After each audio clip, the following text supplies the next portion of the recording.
Good morning student, 12th class. आज हम शुरू करने जा रहे हैं बेटा अपना next video. 12th class political science, lesson का नाम है समकालीन विश्व में अमेरिकी वर्चस्व।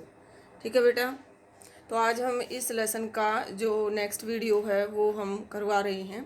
तो इस लेसन के अंतर्गत आपने पढ़ा था, कल मैंने आपको पढ़ाया था कि जो प्रथम खाड़ी युद्ध है, ठीक है, तो प्रथम खाड़ी युद्ध के कारण क्या क्या विश्व के अंदर परिवर्तन हुए और एक बार फिर से दोबारा से जो अमेरिकी वर्चस्व है वो सारे विश्व के सामने दिखाई देता है। उसने अपनी पावर को वहाँ पर दिखाया, ठीक है। और यूएनओ का इसमें पार्टिसिपेट आपको दिखाई देता है कि यूएनओ ने 1945 के अंदर जो है क्या भूमिका निभाई थी, और उसके 45 साल बाद जब आपका प्रथम खाड़ी युद्ध हुआ और इराक ने कुवैत पर अधिकार कर लिया, तो उस समय जो इराक के शासक थे वो थे सद्दाम हुसैन, और अमेरिका के जो राष्ट्रपति थे वो थे जॉर्ज बुश। और यूएनओ ने सद्दाम हुसैन को समझाने की बहुत कोशिश की थी, बट सद्दाम हुसैन जो है वो मानने को तैयार नहीं था, और वो लगातार अमेरिका को ये कह के चिढ़ा रहा था कि उसने भी जो अणु बम है, परमाणु बम है, उनका ज़्यादा से ज़्यादा जो है अपने यहाँ पर बना के रख लिया है एक बड़े जखीरे के रूप में। तो अमेरिका जो है वो लगातार यूएनओ की साइड से उनको समझाने की कोशिश करता है, लेकिन वो नहीं मानते हैं। और फिर इसके ऊपर जो कार्रवाई की जाती है, आप सभी जानते हैं कि जॉर्ज बुश के द्वारा जो ऑपरेशन है वो चलाया गया। उस ऑपरेशन का नाम था ऑपरेशन डेजर्ट स्ट्रांग, ठीक है। तो यूएनओ ने अभी तक इतना महत्वपूर्ण फैसला कभी नहीं दिया था।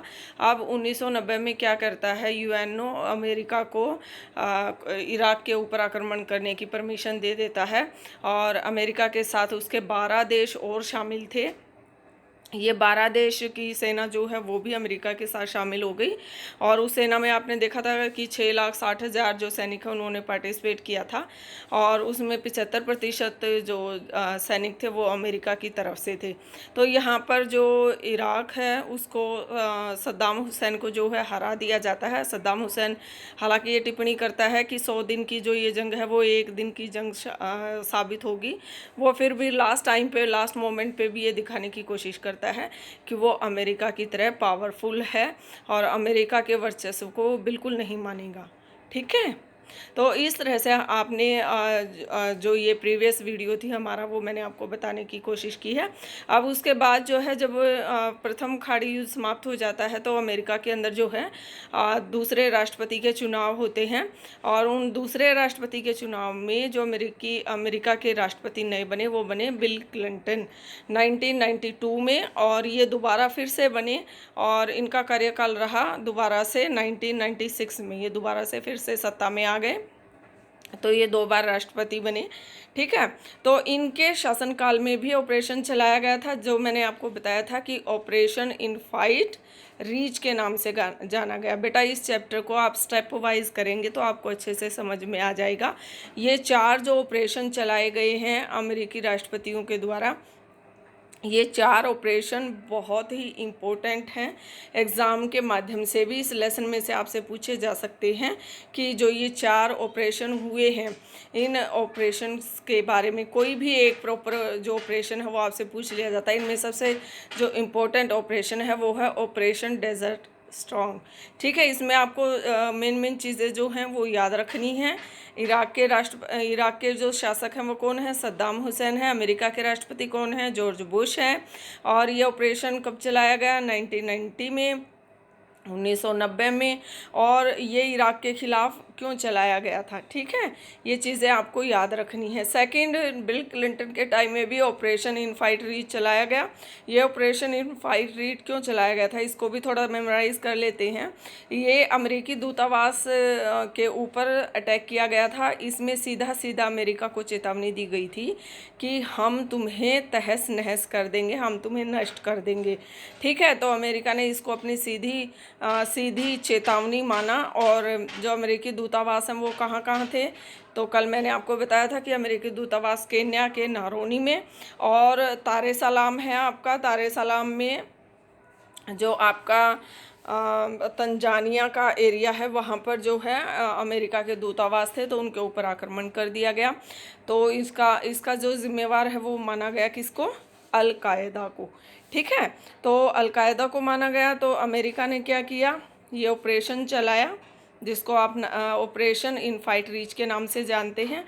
तो अमेरिका ने इसके खिलाफ क्या कार्रवाई की? अमेरिका ने पूरे विश्व के देशों के अंदर अल कायदा के संगठन से जुड़े हुए जो लोग थे उन सभी को एक एक करके चुन चुन कर पकड़ के लाए और अपनी यहाँ की जो उनकी जेल थी उन जेल के अंदर उनको भर दिया।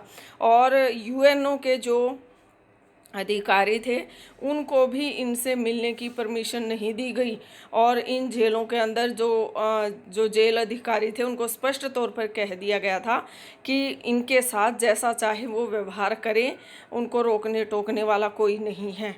तो उनको खाने के लिए, पीने के लिए सिर्फ मार दी जाती थी, पिटाई की जाती थी उनकी, वही उनका खाना होता था और वही उनका पानी होता था। ठीक है, तो इस तरह से इस आतंकी संगठन को रोकने की अमेरिका के द्वारा कोशिश की गई, लेकिन काफ़ी लंबे समय तक जो है अमेरिका इसको नहीं रोक पाया। जो आतंकी संगठन है अल कायदा, उसने क्या किया कि उसने दोबारा से योजना बनाई और दोबारा से योजना बना के उसने अमेरिका के अंतर्गत आप देखते हैं बदला लेने की जो रणनीति है उन्होंने अपनाई और 9/11 की घटना को अंजाम दिया। अब आप यहाँ जानेंगे कि मैम 9/11 की घटना क्या है, या भारत के अकॉर्डिंग 11/9 की घटना क्या है। इसके अंतर्गत मैं आपको बताना चाहती हूँ बेटा कि अमेरिका के अंदर जो 9 है उसको महीना माना जाता है और जो 11 है उसको तारीख मानी जाती है। ठीक है, और जो ईयर है उसको ईयर ही माना जाता है। भारत के अंदर ये उल्टा है।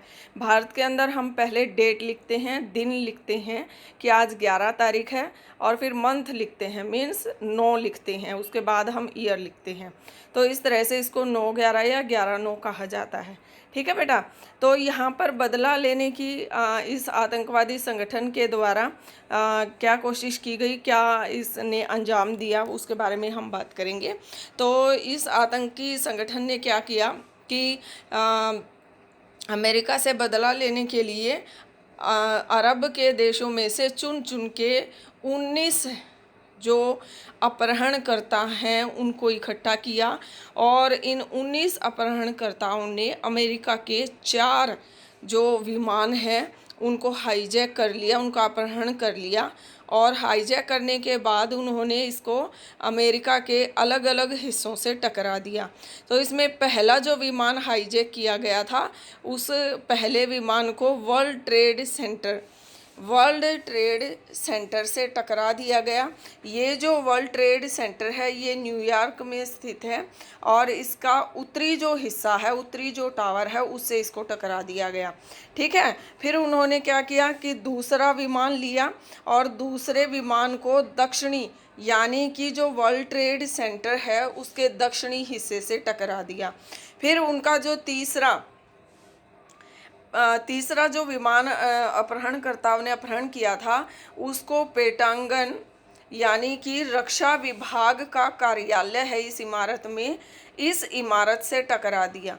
ठीक है बेटा, और चौथा जो उनका विमान था, अपहरणकर्ताओं ने जिस विमान का अपहरण किया था, चौथे विमान को वो टकराना चाहते थे कांग्रेस पार्टी का जो मुख्य इमारत है कांग्रेस पार्टी की, वो उससे टकराना चाहते थे। लेकिन जो अपहरणकर्ता हैं उनकी ये कोशिश सफल नहीं हो पाई, और जो विमान है वो कांग्रेस की इमारत पर न गिर के वो पेंसिल्वेनिया का जो खेत है उसके अंदर वो जो विमान है वो गिर गया।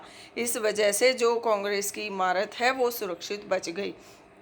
तो इस तरह से एक भयानक जो काम है वो बदला लेने के लिए अमेरिका से ये जो इस प्रकार का जो अपहरण है वो किया गया विमानों का, और ये घटना घटी 11 सितंबर 2001 में। ठीक है बेटा, तो इस तरह से आप मेरे साथ जुड़े रहें, इम्पोर्टेंट इनमें से क्वेश्चन भी बन रहे हैं आपके। ठीक है, जैसे 9/11 की घटना क्या थी, फिर जैसे ऑपरेशन इनफाइट रीच क्या था, फिर जैसे मैंने आपको बताया कि ऑपरेशन डेजर्ट स्ट्रॉन्ग जो ऑपरेशन चलाया गया था वो क्यों चलाया गया था। तो इस तरह के इम्पोर्टेंट क्वेश्चंस भी इसमें से बन रहे हैं। और स्टेप वाइज अगर आप करेंगे, मेरे साथ इस तरह से जुड़े रहेंगे, एक बार करने से नहीं होगा। जैसे जैसे आप इन वीडियोस को बार बार देखते रहेंगे, 2 बार 3 बार देखेंगे, तो आपको लगेगा कि आप अपनी NCERT के बुक के अंदर जो लेसन दिया गया है, आपकी उस बुक में से आपको ये चीज़ें आती हैं, आपको ये पता है। ज़्यादा डिटेल जानने के लिए आप अपनी NCERT की पुस्तक पढ़ें बेटा, ठीक है। और मेरा आपसे बार बार ये अनुरोध है कि आप पेपर पेन लेकर बैठें और जो जो पॉइंट्स मैं आपको क्लियर कराती जा रही हूँ वो पॉइंट्स आप साथ के साथ में लिखते रहें। लिखने की कला सबसे अच्छी होती है, क्योंकि आप जो भी चीज़ें लिखते हैं वो आपको लंबे समय तक रिमेंबर रहती हैं, याद रहती हैं। इसलिए अपनी खुद की लिखने की जो स्किल है उसको डेवलप करें, ताकि आपको लंबे समय तक जो है ये याद रहें चीज़ें। ओके, कल फिर मिलते हैं बेटा इसके नेक्स्ट पार्ट में। Thank you, have a nice day.